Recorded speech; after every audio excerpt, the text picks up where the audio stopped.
Hey everyone, I'm Kevin. This is going to be a quick tutorial for Tiny Kingdoms version 7.1.2. I'm joined by Jason. Hello.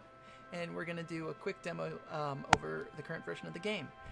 Currently this is the title screen, and you will begin by pressing play to start the match. You'll be loaded into a loading screen waiting for a player. You can also press O to start a practice mode, and you'll be in a map by yourself and you get to practice. But right now we just connected with Jason, who is operating his own, and we're going to put down the town hall. So the town hall is going to be your first building. You're going to start out in build mode, and you have to select the town hall by left clicking it, and then you're able to put it anywhere that you can see at the very beginning. So we're going to put it over here. This looks like a nice spot, and new buildings will then appear. So as soon as you put down your town hall, you'll be able to move your screen around with WASD, as well as your mouse cursor will be able to move the screen. And we will spawn in. We spawned in as the red team, and we are in the bottom left corner. This might change in the future, but Jason is also in the top right corner, and he spawned in as the green player. So first, we're going to go with a lumberyard and a quarry. So these are going to be your two primary resource gathering buildings. The lumberyard is going to gather wood, of course, and they're going to spawn one lumberjack. And as you can see, you're going to have your different rates of gathering resources, and they're going to go out and chop down trees. And as trees are chopped down, you'll be able to build on that territory that you just cleared out. Now, when we go to the quarry, they're going to spawn a gold miner and a stone miner. They're going to go and mine the correct ore that they need to do, and you can see their correct rates on the building when you click on it. Now, if you click on your town hall, what's really nice is that you're going to be able to see the totals of everything. So that's a really nice feature. So we got controls down, and we're going to do building. So the next buildings you have offered are the citizen homes. What these are going to be able to do are going to produce gold over time. We're going to put down 2. It doesn't matter. You can put down 1. You can put down none. You can put down more quarries. You can put down another lumberjack. But you're always going to want to do at least 1 lumberyard and 1 quarry. Now, with the citizen homes, they're going to produce, like I said before, gold over time. And you can see the specifics down in this description. And as time goes on, more citizens will be produced, and they will then produce more gold. So that's really nice. That's going to help you acquire a nice, strong economy to produce a strong army very quickly. So, over here we have 3 more buildings. We have the barracks, the archery, and the stables. These 3 buildings are going to be your primary troop-producing buildings currently.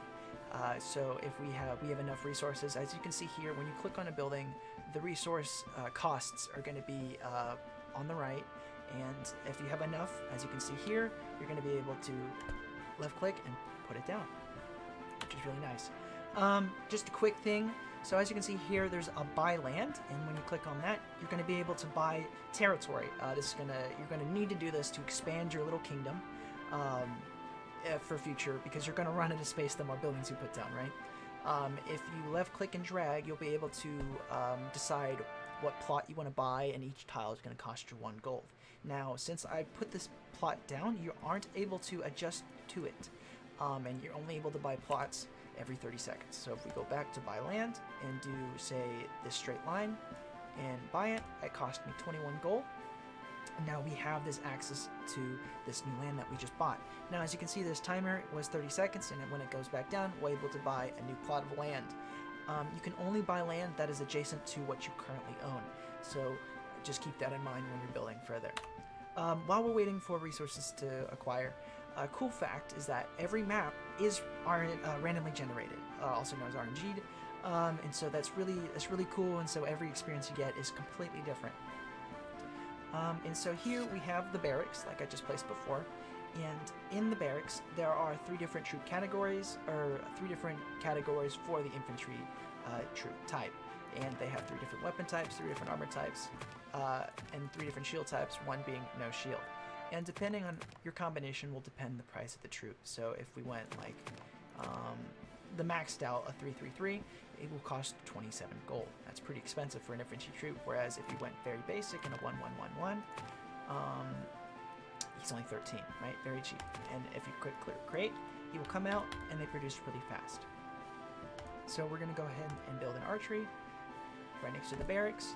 And I'm going to go ahead and buy some more land to get ready for the stables. And I'm going to wait for some more gold to come in, and then we should be able to, there it is, and then we can build the stables when I get more gold later. But we'll go ahead and discuss the archery and bowmen.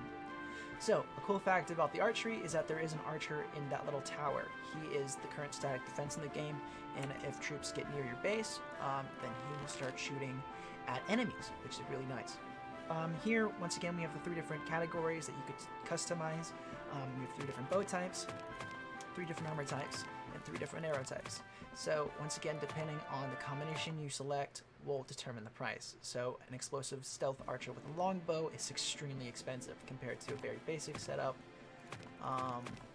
It's only 18, so very expensive depending on what you need for the type of battle you want. Right, so we'll produce 2 just real quick. So now we have 2 archers, and to select a troop, all you have to do is hold left click and drag a box. You can select a little one, you can select as many as you want, right? You can do that. You cannot select NPCs, they are doing their own thing, and so you don't have to worry about them, right? But for your army, you can right click and that'll tell them to move, right? Now if you want them to, say, be stationed somewhere, if you want the archers to move them and then tell them if someone gets near them and shoot at them, you're going to want to hold control and then press right click. And now if an enemy got close to them, they'll start shooting at them. So I think we have enough money to buy a stable now. We don't, we were so close. Now we do. Okay, cool. So now we have a stable. And once again, we have the 3 different troop categories, or the 3 different categories, and then you have 3 different weapon types, 3 different armor types, and 3 different horse types. And once again, watch your money, depending on how decked out you want your troop to be. So we'll create 1 horseman, and now we have a very simple army: 2 archers, 1 infantryman, and 1 cavalry. So we'll just position the archers right there, and the infantrymen can stay by the bridge, and we'll put the horsemen back here.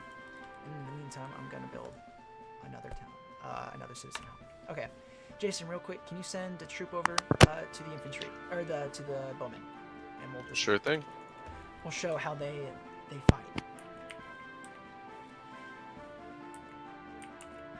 So Jason's going to move over a troop, and as you can see here, he's brought in an infantryman, and I'm going to control right click, and then they will start shooting at him. Before, you saw them already shooting at the troop, and that was because we had already done control right click. And as you can see, the archer tower is shooting at that infantryman because he got close enough to the proximity, which is really nice. So we're going to move our archers back here, and we're going to build some more citizen homes so that we can now produce more money. And the more money you get, the quicker you can get it, the more troops you can produce quicker. Is there anything you would like to add, Jason? No, that sounds all pretty good so far. Awesome. Okay. So in the meantime, Archer tower shoots, Mm-hmm. as we saw when I sent my guy in. In the meantime, we're going to keep putting down citizen homes. I think I need more stone. We need 25, and I only have 24, so we have to wait until the miner comes back with some more stone. There he is, and now we can produce gold pretty quickly, and I will produce a lot of infantry to help with the siege we're about to do. Okay, that's 4 more men, and I can produce 1 more. And the cool thing is that depending on the loadout you select in the different buildings, it will save it. So it's really nice if you say you have 2 of the same type of building, they will have different loadouts depending on what you had last. So if you wanted to save a simple loadout and then the next one had a super decked out loadout, that's possible. Just make sure you remember which one is which. We'll produce some more infantry, and then we'll send him over to Jason's base, and we'll get to see what his looks like.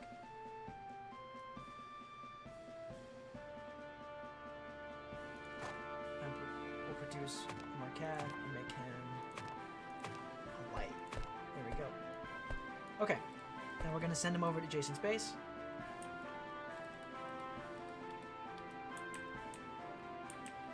And as you can see, he is in the right corner, and he has a lot of citizen homes. And why he did that was so he could produce a lot of gold really quickly.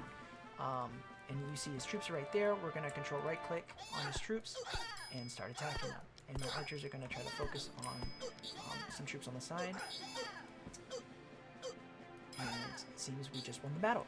Awesome. So next we're going to try to go for his town. Now, in order to win, you have to make sure to destroy. You have to kill all the enemy troops, destroy all troop-producing buildings, and destroy the town hall. And a very important note is that if you destroy the town hall, they can't rebuild it, and they can't build any new buildings. So that's a very crucial, critical point that you need to look out for when attacking. So that's good. His barracks is down, so he can't produce any more troops. Now he can also put down a new building that produces troops, and we'd have to worry about that. But it seems he cannot. So we're going to go for the town hall next. And as soon as we get that, that should be game.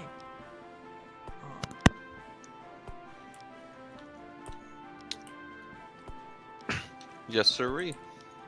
I'm going to make some more troops and send them over to help with these sold. And as you can see, I have quite a bit of citizen homes, not as many as Jason, but I'm able to produce a good amount of gold. Yeah, when you're planning on building your army, you should take into account possible unit counters. So archers are better at killing soldiers, soldiers are better at killing cavalry, and cavalry are better at killing archers. Exactly. And so as you can see, but yeah, so I lost. as you can see, we won the battle. We took the town hall, killed his troops, and killed his troop-producing buildings. You can keep fighting, but the game just ended. So, thank you very much. Yep, good game. Thank you very much. I hope this helped.